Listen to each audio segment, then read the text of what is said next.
Sveiki, su jumis sveikinasi mokytojas Vytautas Miežys ir šiandieną noriu su jumis pakalbėti apie pagrindinę dalmens savybę.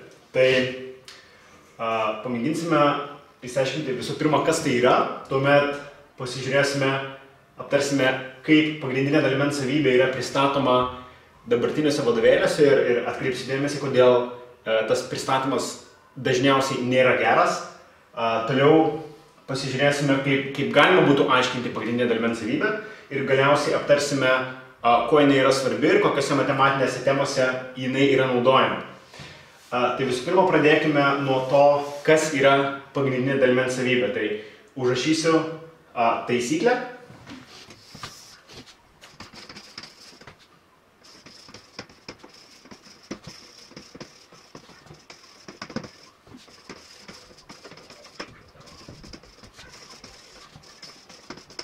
Taigi, pagrindinė dalmens savybė skamba taip.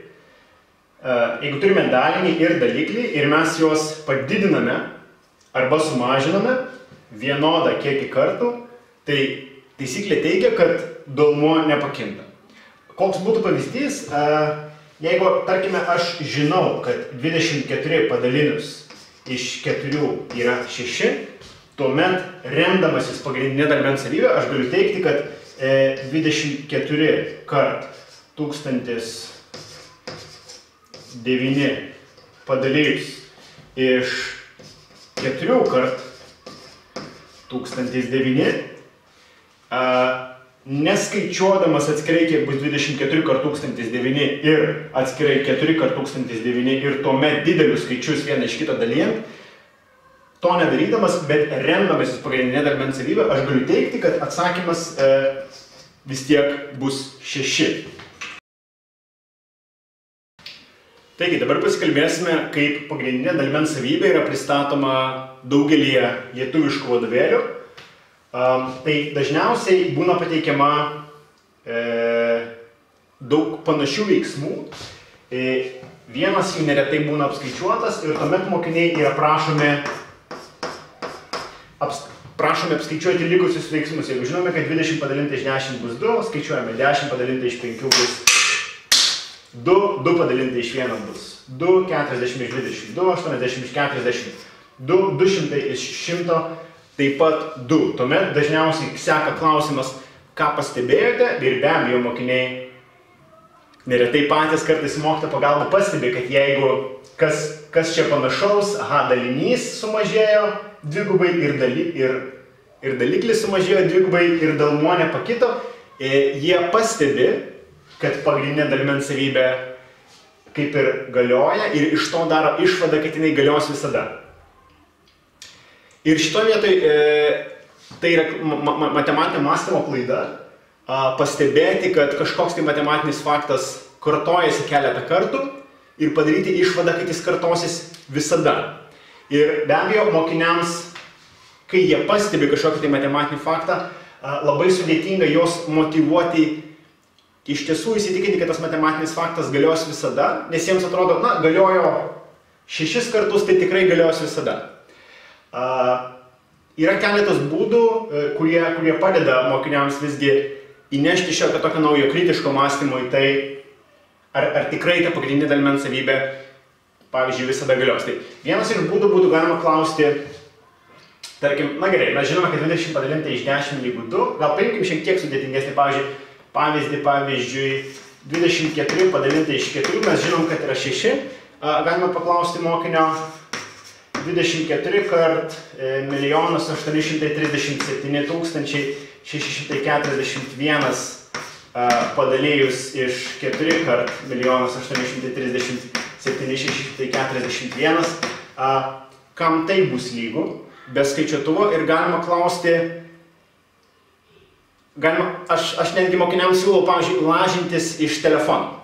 Ar jie sutiktų lažintis iš telefono, ar sutiktų lažintis iš 100 eurų, kad šitą lygybę apskaičiavę su skaičiuotuvu irgi gausim 6.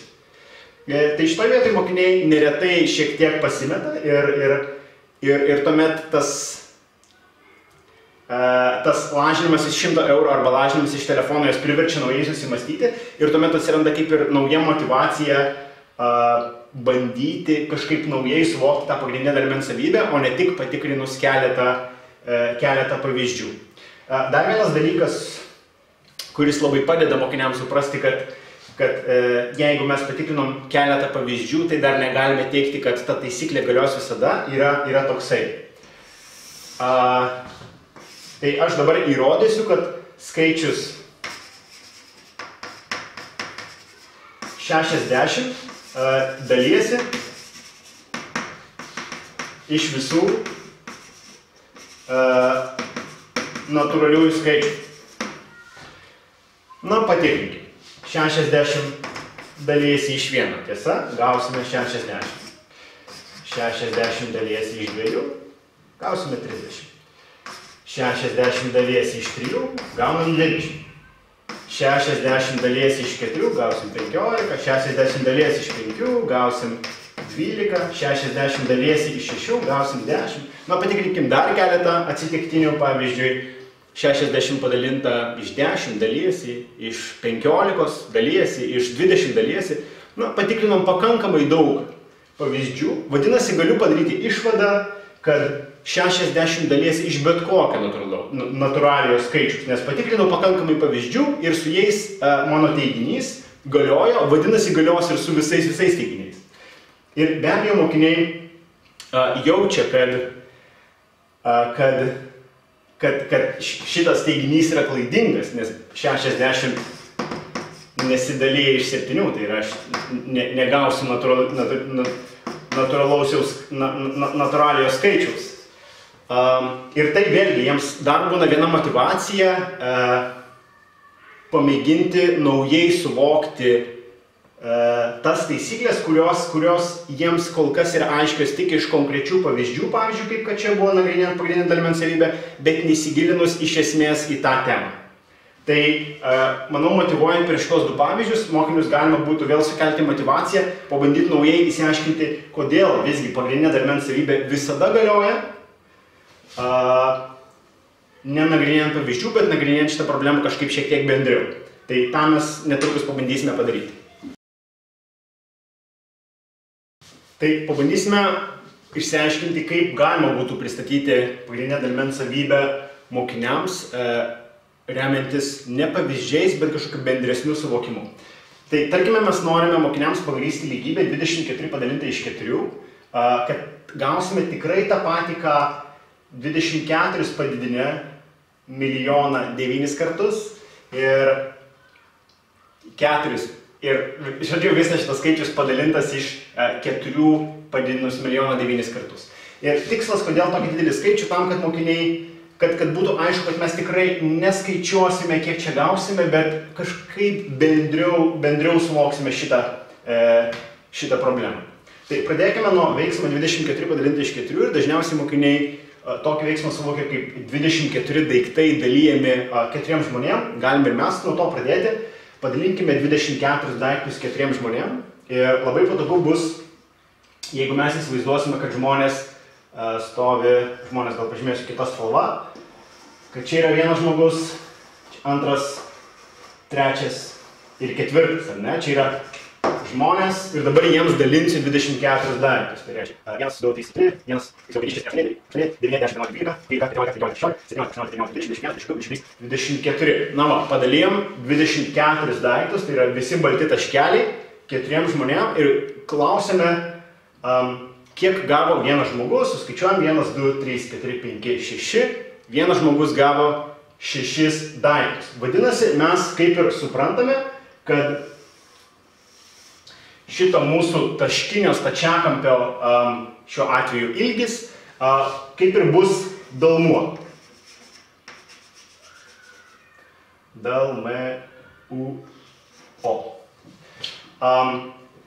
Matome, kad šitos taškinio stačiakampio šiuo atveju plotis reikš dalikliai, nes tai yra 4. Tai yra kiek žmonių čia susirinko. O iš viso baltų taškelių skaičius tai yra dalinys. Tai,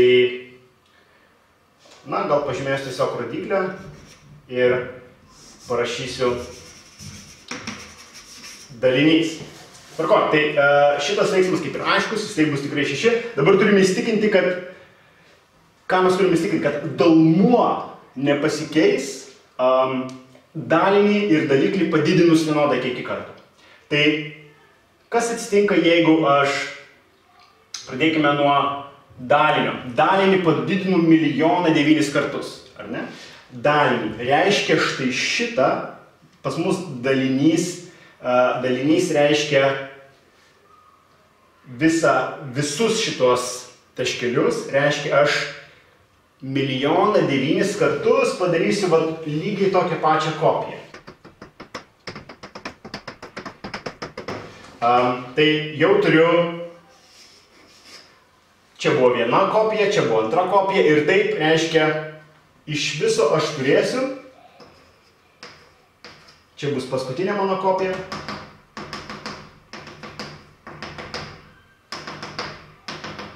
iš viso aš turėsiu 1,009 to dalinio kopijas. Dabar pažiūrėkime, jeigu aš dalinio 1,009 kopijas padariau, kas atsitiko su dalikliu? Mūsų šitas taškinis stačiakampis labai stipriai išsiplėtė ir reiškia, dalinys padidėjo 1,009 kartus, kas atsitiko su dalikliu. Ir akivaizdu, kad daliklis su dalikliu lygiai tas pats atsitiko. Jeigu pas mus daliklis reiškia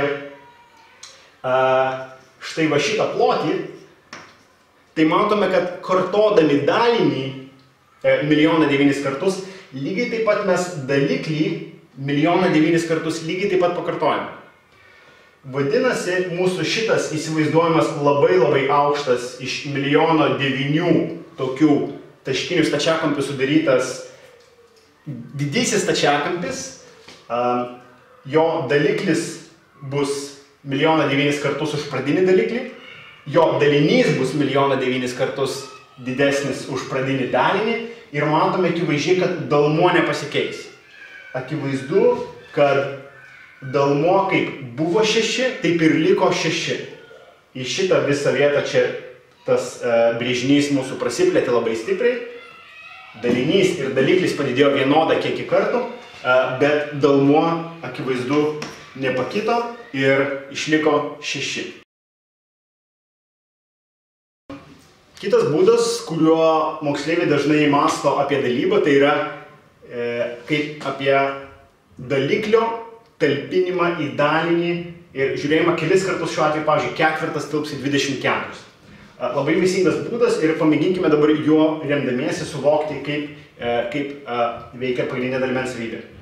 Tai ketvirtą mes talpinsime į 24 ir kad būtų šiek tiek paprasčiau mąstyti, pasiremkime, kad turime kažkokius tai plotelius. Aš turiu mažąjį stačiakampį, kurio plotas yra 4 ir turiu didįjį stačiakampį ir jo plotas yra 24. Aš klausiu savęs, kelis kartus mažasis tilps į didįjį ir akivaizdu, kad tilps 1, 2, 3, 4, 5, 6 kartus, ar ne? Dabar pasižiūrėkime, kas atsitinka, jeigu aš ir dalinį, ir daliklį dvigubai padidinu. Be abejo, labai paprasta apskaičiuoti 48 padalinti iš 8 ir įsitikintume, kad gautume 6, bet mąstykime prasmėmis, kurios mums leis lengviau suprasti, kad iš tiesų šitą taisyklę galioja, kai vietoj dvejeto aš galiu įdėti bet kokį skaičių. Tai mintis būtų šiuo atveju įsivaizduoti, kad aš, reiškia, tą savo didįjį stačiakampį padidinu dvigubai ir čionai būtų gražu parodyti, kad aš jį dvigubai padidinu, tęsdamas į dešinę. Reiškia, tokį, kokį turėjau, lygiai tokį patį aš nukopijuoju, pratęsdamas į dešinę. Lygiai tą patį, jeigu atlieku su dalikliu, aš daliklį pratęsiu į dešinę. Kas atsitinka? Akivaizdu pasidaro, kad tilps daliklis į dalinį lygiai tiek pat kartų, kiek tilpo prieš padidinimą. Tai vadinasi vėl, šitas mano jau padidėjęs stačiakampis į padidėjusių didįjį stačiakampį tilps lygiai taip pat 1, 2, 3, 4, 5, 6 kartus. Ir pastebėjus tokį pavyzdį galima lengvai dabar jau suprasti, kad jeigu aš padidinčiau savo pradinį stačiakampį 3 kartus ir šitą padidinčiau 3 kartus, tas pats galiotų, jeigu padidinčiau 100 kartų, pakartočiau štai šitą 100 kartų ir savo mažąjį stačiakampį pakartočiau 100 kartų, tilptų tuos pačius 6 kartus. Lygiai tas pats galiotų ir su dalyba. Jeigu mes kalbėtume apie, pavyzdžiui, dalybą iš 2, tai reiškia, aš turiu, dabar apie šitą veiksmą kalbėsiu su žalia kreida, tai reiškia savo pradinį stačiakampį aš dvigubai sumažinu ir savo stačiakampį, kurį talpinu į didįjį stačiakampį, aš dvigubai sumažinu ir vėlgi akivaizdu, kad tilps lygiai tiek pat kartų. Jeigu sumažinu 4 kartus, ar turiu rudą kreidą, sumažinu 4 kartus, čia sumažinu 4 kartus, tai didįjį stačiakampį, baltą aš sumažinau 4 kartus ir šitą baltą stačiakampį, kurį talpinu, irgi sumažinau 4 kartus, vėlgi akivaizdu, kad tilps tuos pačius 6 kartus. Taigi matom, kad iš tiesų pagrindinė dalmens savybė tikrai galioja. Šitas būdas, kuo jis yra šiek tiek pranašesnis už ankstesnį mūsų būdą, kuris buvo su taškeliais, šitame būde iš tiesų galima būtų kalbėti ir kai mūsų skaičius, iš kurio dauginame arba dalyjame dalinį ir daliklį, jis gali tapti jau ir trupmeninis.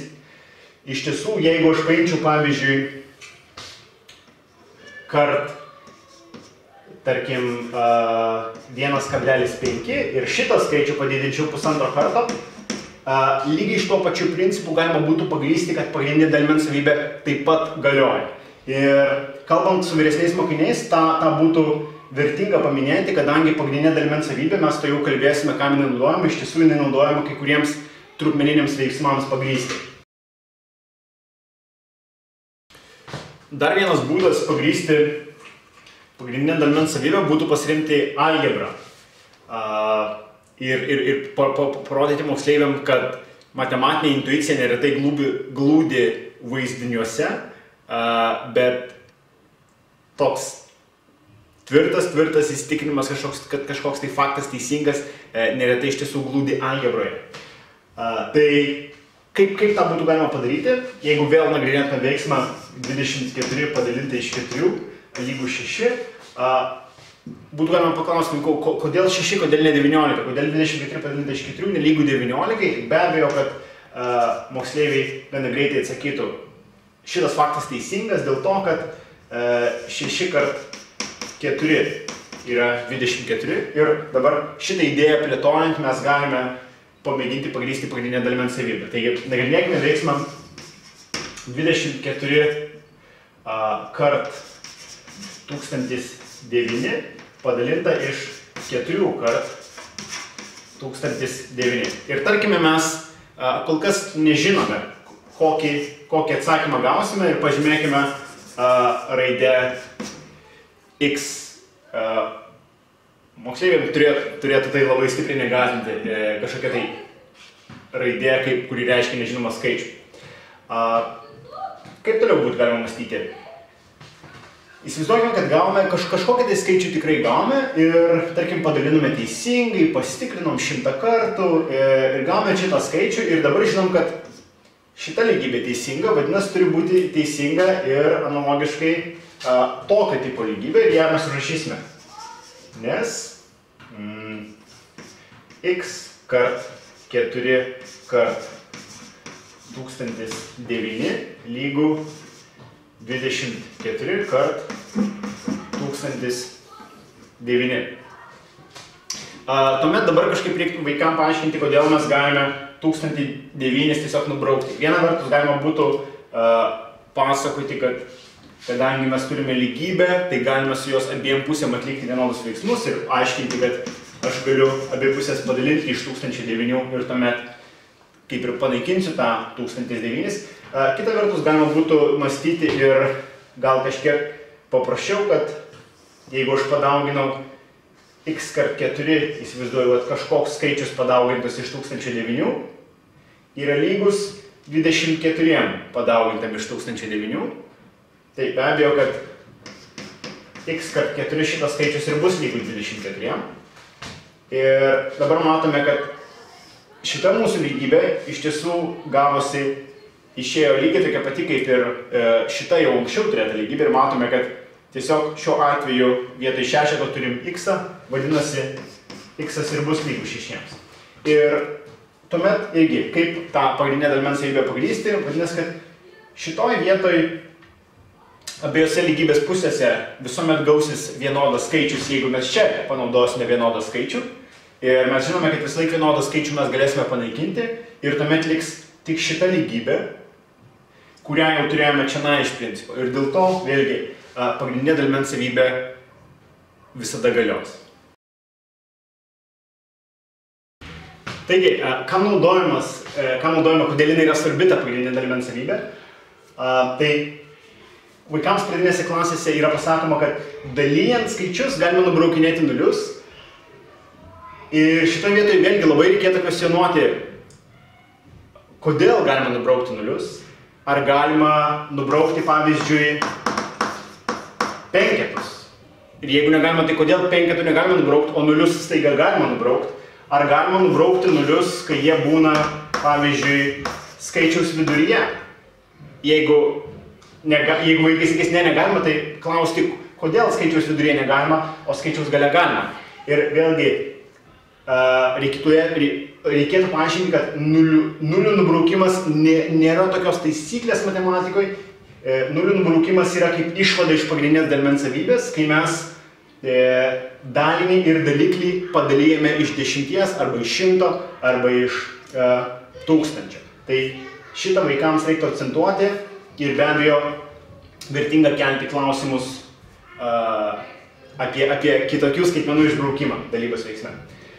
Taip, tuomet pagrindinė dalmens savybė vertinga trupmenų prastinime, jeigu vaikas suvokia pagrindinę dalmens savybę, kad jinai galioja iš tiesų, tai įrodžius arba paaiškinus, kad a padalinta iš b yra tas pats, kas trupmenos su skaitikliu a ir vardikliu b, tuomet galima paaiškinti, kad trupmenų prastinimas remiasi tą pačią logiką, kaip ir kažkuria prasme prastinimas dalymo veiksmo, nes čia irgi mes kalbėdami apie trupmenas, mes žinome, kad skaitiklį ir vardiklį galima padalinti arba padauginti iš vienodos skaičiams.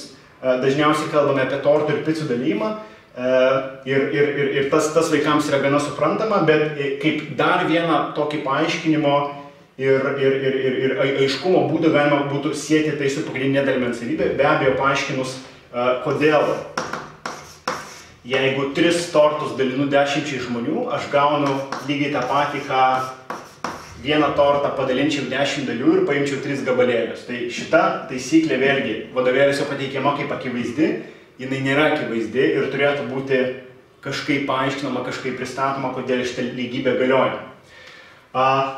Paskutinis dalykas, pagrindinė dalmens savybė, kur gali būti taikoma, tai paaiškinant, kodėl dalijame paprastasias trupmenas, antrąją trupmeną apversdami ir veiksmą pakeisdami į daugybę.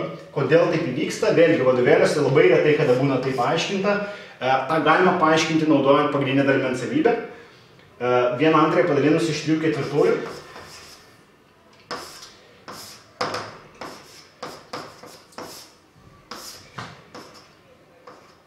Galima būtų vaikų klausti, iš ko visuomet patogiausia dalinti, ir visą laiką patogiausia dalinti yra iš vienetų.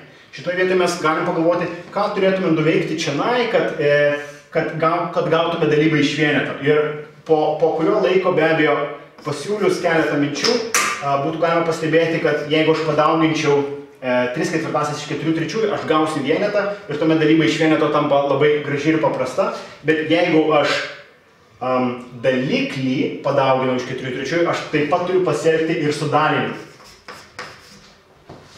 Kas tuomet gaunasi? Šitoj vietoj dalyba iš vieno, tai dalyba iš vieno jinai tiesiog kaip ir nieko nereiškia, o tas veiksmas išlieka, gauname 1/2 padalinta iš 4/3 ir štai gana paprastas paaiškinimas, kodėl dalijant paprastasias trupmenas antrąją reikia apversti ir veiksmą pakeisti daugybą. Tai ačiū uždėmesį ir iki.